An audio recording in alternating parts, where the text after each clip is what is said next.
Good morning students. ये है आपका चैप्टर 14 चल रहा है, परिमाप और क्षेत्रफल। परिमाप और क्षेत्रफल। तो इसमें हमें क्या करना है, प्रश्नावली 14 चल रही है इसमें, और हमारा इसमें प्रश्न 6 तक हो गए थे। अब आज हम प्रश्न 7, 8, 9, 10 करेंगे इसके। प्रश्न 7 क्या है, एक वर्गाकार खेत के चारों ओर कटीले तारों का घेर, वर्गाकार खेत है और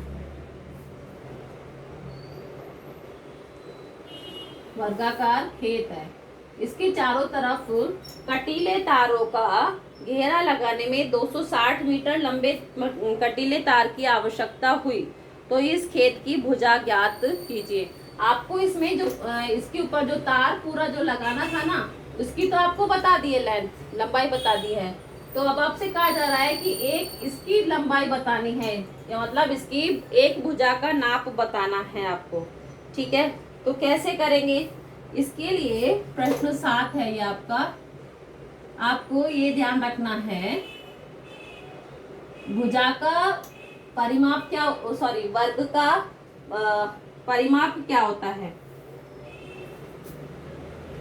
वर्ग का परिमाप होता है 4 गुणा भुजा इज इक्वल वर्ग का परिमाप, ये होता है।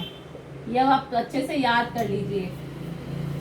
मैंने इसको डायरेक्ट लिखा है, बाकी वैसे तो इसका ये था भुजाओं की संख्या, तो वर्ग की भुजाओं की संख्या कितनी होती है, 4, और भुजा का एक भुजा का नाप, तो हमने यहाँ भुजा लिख दिया उसको। अब देखिए आपको इसमें क्या दे दिया गया, वर्ग का परिमाप दे दिया गया, यानी 260 मीटर ये दे दिया गया है। ठीक है, और हमें इसकी भुजा ज्ञात करनी है। भुजा 4 गुणा भुजा इज इक्वल 260 मीटर ये दे दिया गया है। तो अब हमें भुजा ज्ञात करनी है, तो हम क्या करेंगे, 260 मीटर को भाग देंगे हम 4 से। 4 से भाग देंगे तो क्या आएगा, 4 6 24, 4 पंजे 20। ठीक है, मीटर, यानी 65 मीटर एक भुजा का नाप होगा। प्रश्न 8 क्या है, एक कमरे के फर्श की लंबाई 8 मीटर तथा चौड़ाई 7 मीटर है। इस कमरे में ऐसी दरी बिछी है जो फर्श को पूरा ढक लेती है। इस दरी का क्षेत्रफल ज्ञात कीजिए। आपको इस कमरे के फर्श का नाप बता दिया, 8 मीटर लंबाई और 7 मीटर चौड़ाई, तो फर्श की भी आपको इसकी उससे बता दी। फर्श की भी फर्श पे जो दरी बिछाई है, दरी ने पूरा उसको कवर कर लिया, ढक लिया, यानी दरी की और कमरे की लंबाई और चौड़ाई बराबर है। तो हम क्या लिखेंगे, इसका प्रश्न 8 है, दरी की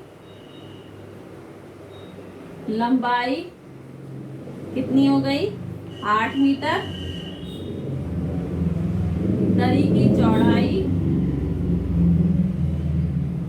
चौड़ाई कितनी होगी, 7 मीटर। अब आपसे क्या कहा जा रहा है, दरी का क्षेत्रफल ज्ञात कीजिए। दरी का क्षेत्रफल क्या होगा, इसका क्षेत्रफल, वर्ग का क्षेत्रफल क्या होता है, साइड गुणा भुजा गुणा भुजा,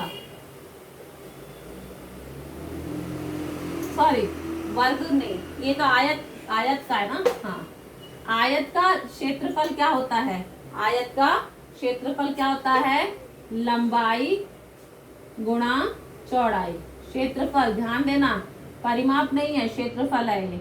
अब लंबाई कितनी है, 8 मीटर, और चौड़ाई कितनी है, 7 मीटर, यानी क्या हो गया इसका, 8 7 56 मीटर इसका क्षेत्रफल हो गया। ये प्रश्न 9 क्या है, एक वर्गाकार चौकी का परिमाप ज्ञात करो जिसकी भुजा 60 सेंटीमीटर है। 60 सेंटीमीटर है तो उसका परिमाप ज्ञात कर सकते हैं। प्रश्न 9 है, चौकी की भुजा, वर्गाकार चौकी की भुजा, भुजा कितनी है, भुजा की लंबाई कितनी है, 60 सेंटीमीटर। ठीक है, तो अब आपको चौकी का परिमाप, चौकी का परिमाप क्या करेंगे, परिमाप के लिए क्या करते हैं, 4 गुणा भुजा, क्या दिया, भुजा का नाप क्या दिया है, 60 सेंटीमीटर। अब इसको गुणा करेंगे तो क्या आएगा, 240 सेंटीमीटर, ये परिमाप हो गया। फिर प्रश्न 10 है, एक वर्गाकार खेत के 2 चक्कर लगाने से में देव को 40 मीटर चलना पड़ा, तो वर्गाकार खेत की भुजा ज्ञात कीजिए। कुछ भी नहीं है इसमें, आपको क्या करना है, जैसे वर्गाकार खेत है, इसके एक जो चक्कर लगाएंगे, इसमें 2 चक्कर लगाए हैं, तब उसने 40 मीटर चला है वो, यानी एक चक्कर में कितना चलेगा, 20 मीटर। तो वर्गाकार खेत की भुजा का ज्ञात कीजिए, यानी ये भी परिमाप हो गया। वर्ग का परिमाप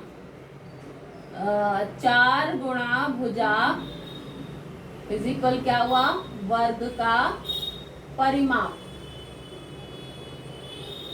तो 4 गुणा, अब इसमें भुजा ज्ञात करनी है और परिमाप आपको दिया है लेकिन डबल दे दिया है, यानी 40 मीटर को भाग दे देंगे हम 2 से। 2 से क्यों दिया है, क्योंकि उसने 2 चक्कर लगाए हैं।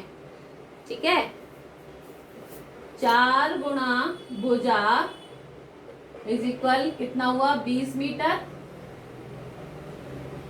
अब क्या करना है हमें, अब ज्ञात कर सकते हैं हम, भुजा इज इक्वल 20 मीटर को भाग देंगे हम 4 से, यानी 4 पंज 20, 5 मीटर इसकी भुजा का नाप हो गया।